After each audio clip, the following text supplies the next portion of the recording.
I'm George Leverett. Welcome to the video tour of our Full Monty hurdy-gurdy. It's a killer instrument, and I'm very happy to be able to share the features with you. Let's get started. Let's begin with our low drones.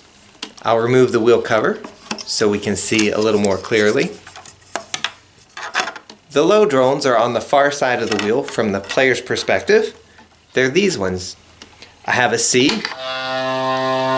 an E, and a G. Each of these have drone capos, so they become D, F, and A. With the flip of a switch, my C becomes D,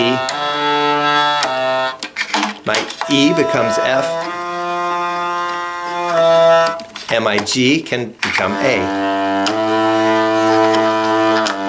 This is useful for playing in other key signatures, or varying key signatures. I have two ways of turning strings on or off. I have the traditional method. At the bridge pins, I have the little grooves. So I could put them either on or off the wheel this way. In our instruments, we also build remote on-off switches. These are push buttons on this side of the key chest here. It's much less work than reaching over the wheel. My thumb can just hit them while I'm playing.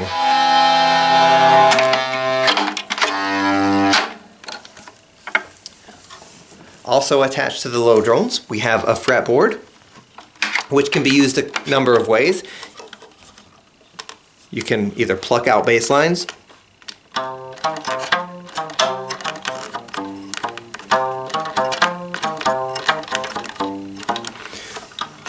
or you can use it like a cello kind of effect and play along that way.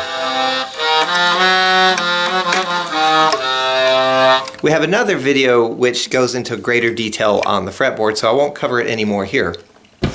On the other side of the wheel, we have our trumpets. If you're new to hurdy-gurdies, the trumpet string is the one attached to the buzzing bridge, or the dog as it's also known. Here they are. The buzzing bridge is actually a loose floating bridge, as you can see. It's not attached. The whole point of that is so whenever I gyrate my cranking hand, it makes a little buzzing sound, which you can use for percussion.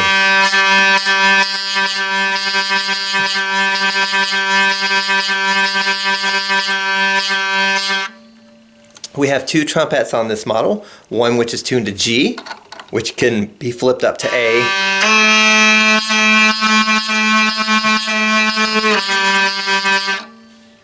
My other one is tuned to C, which is my lower trumpet. This can be capoed up to D or E. This gives you a lot of access to different key signatures with your trumpets, so you can provide rhythmic accompaniment to your low drones. We also have 4 melody strings.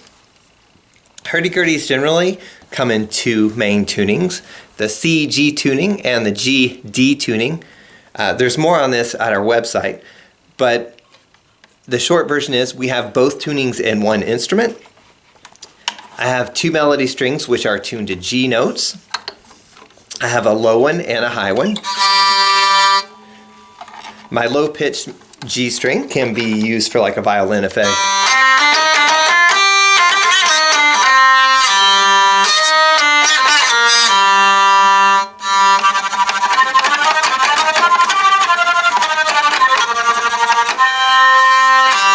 I have a high-pitched melody string over there, where I can use them both together at the same time for an octave tuning effect.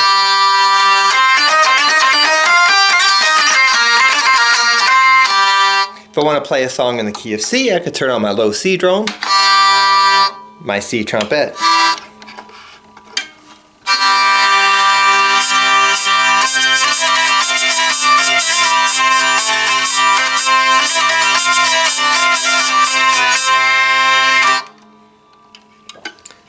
my other 2 melody strings are tuned to open D notes. As with my G chanters, they're an octave tuning. One is a low-pitched one.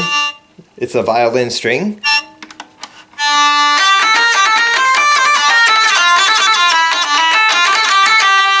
Then a high-pitched one.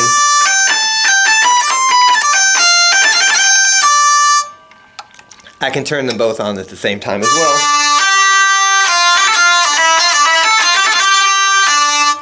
If I do a song in, say, the key of G minor, I'll turn on my G drone, my G trumpet.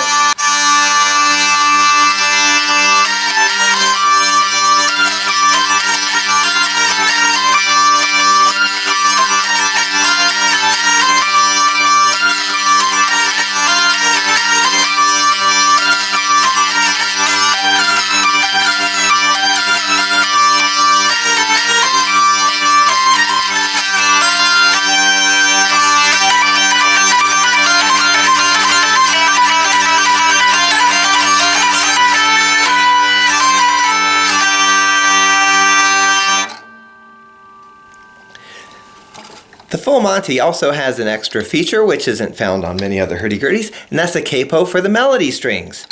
For instance, if I'm playing on my open D melody strings, but that really doesn't work because I need them to be like an open E. Well, my first button here is an E. I have a melody capo system which locks the first button in position, turning my melody strings into open D.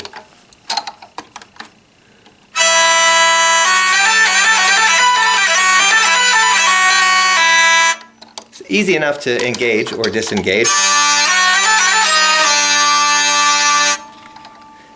This instrument is fully electric as well.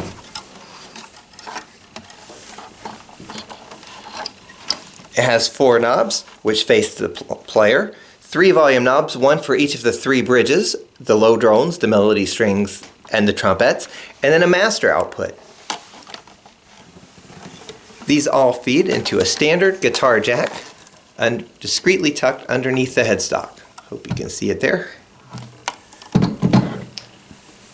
All these features come together to create an instrument with a lot of resources and access to a huge array of key signatures, way beyond the normal hurdy-gurdy. Thanks for watching. I'm going to go have some fun with my instrument. Have a great day.